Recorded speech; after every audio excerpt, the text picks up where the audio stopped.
Hello all, I'm Sai and you're watching the Book Dragon. In today's video, I'm bringing to you my answers for the questions in the bedtime book tag. All the 10 questions in the tag as well as the link for the original video will be available down in the description. Don't forget to check out the original video as well as answer all the questions in the comments below because I'd like to know them. Without any further ado, let's get into the questions right away. Question number 1. What book kept you up all night reading? The answer for this one was very easy for me because I remember only one book that I've read through a night, and it is Life of Pi by Yann Martel. I can easily say that this is one of those books which not many people have read, but many people have watched the movie of. Even I watched the movie first and then read the book because the movie is far too famous compared to the book. But I should say this is one book which I think everyone will enjoy in some way or the other. I remember starting to read this book at 9 p.m. on a Friday night, and it was so good that I was not able to put it down at all, and I continued reading it and finished it by like 2 or 3 o'clock on the morning of Saturday continuously. It was that good a book. I was not at all able to put it down. It was to such a great extent that I read the book throughout the night. After finishing the book itself, then and that I sat down and scripted my review, and after waking up the next day, I got freshened up, I showered and sat down to film this review before even eating for that day. It was after finishing the review of this one only I ate my first meal of the day. It was so good. I did not rate it 5 stars, only 4 stars, but I should say it was such a great experience, and definitely if you ask me anytime, this is one of those books which just kept me all night reading. Question number 2.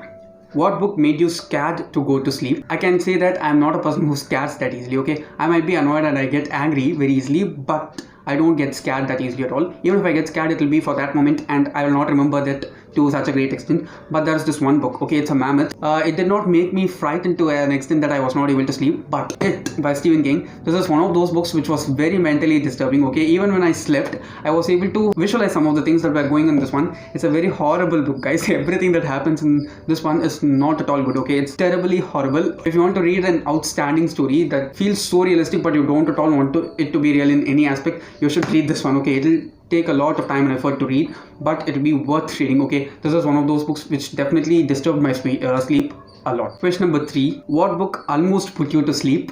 While I name this book, many people are going to be extremely mad at me, okay? It's a classic and it's also one of the very well sought after classics. Even when I say classics, the first thing most people utter as a book's name is this one, and I should say I did not like this while I read it for the first time, so I DNF'd it, okay? And it is sure Pride and Prejudice by Jane Austen, okay? This is one of the reasons why in 2020 I gave up reading classics and I did not read any classics at all after like February or March, and this year I'm trying to read classics, and this is definitely on my classics TBR.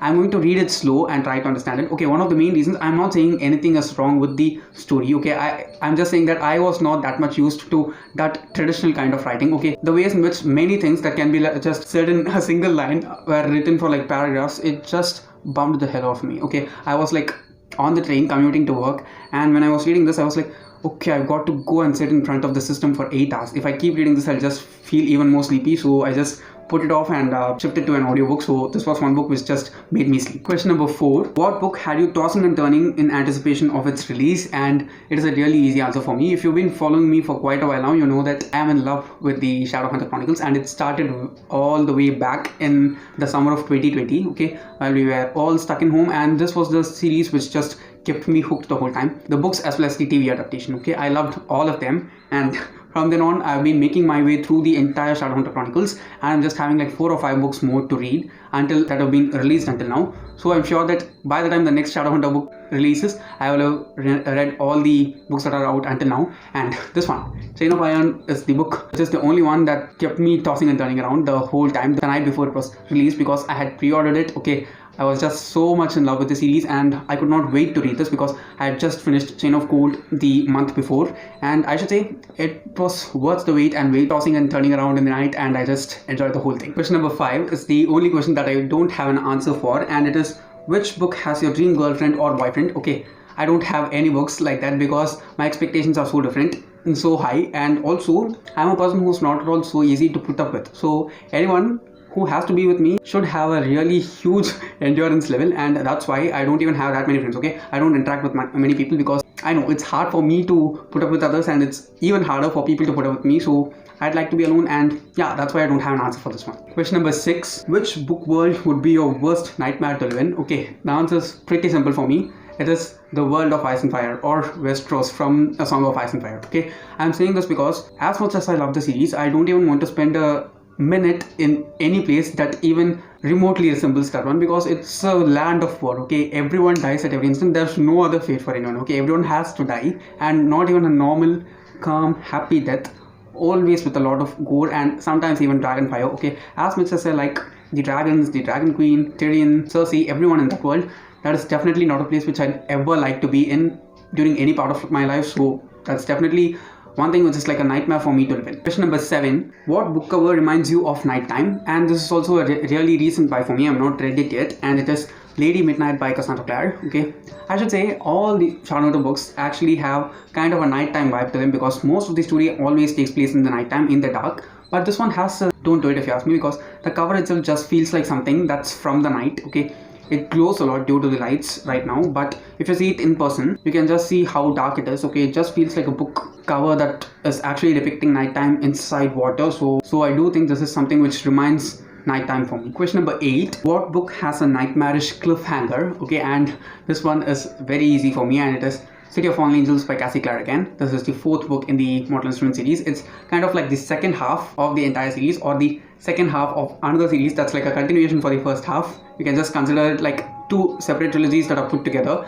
But the last line in this one was a huge cliffhanger. Okay, if you've read the book, you know what happens at last, and I should say I was not at all expecting even something remotely close to that. It just swept me off the feet, and I feel so bad for the people who were just reading the series as it was published. Okay, thank God I read it, keeping all the books with me. Okay, I just finished the book and went directly forward for the next book. Even in the next book, it's not that easily revealed, but this cliffhanger was something which was so nightmarish for me. Question number 9.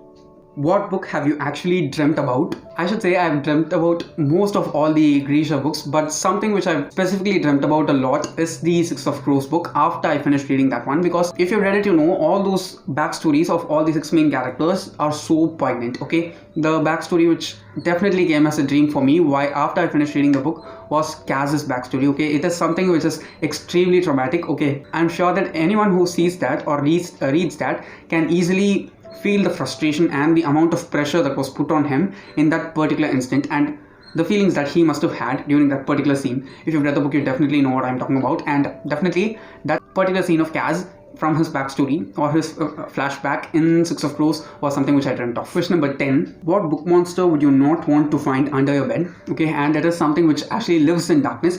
If it finds light, it will die, and it is the Volcra from Shadow and Bone trilogy, the Shadow and Bone trilogy. Okay, if you've read the trilogy, you know how bad the Volcra are and what the Volcra are actually made of, and they are some things which are manifestations of darkness itself and how they were created. Okay, the things that they feed upon is actually human flesh. Okay, they feed on human flesh, and if you're stuck in darkness with a Volcra, you're definitely dead. You're that dead. But I should say I definitely don't want to ever find a Volcra in any place ever. And also after seeing the Shadow and Bone trailer and the way in which they have made the Volcra, it's even more terrifying now. So I'm going to reread the series, but I just hope that I don't get as much scared after seeing the trailer and relating it with in some way or the other to the books. So yes guys, that's all for today, and don't forget to leave your answers in the comments below because I'd like to know them. And if you did enjoy watching today's video, don't forget to give it a thumbs up and also share it to your friends. If you want to get more content from me, do subscribe to the channel because I publish new videos every Sunday, Tuesday, Thursday and Saturday. Thanks for watching and have a great rest of your day.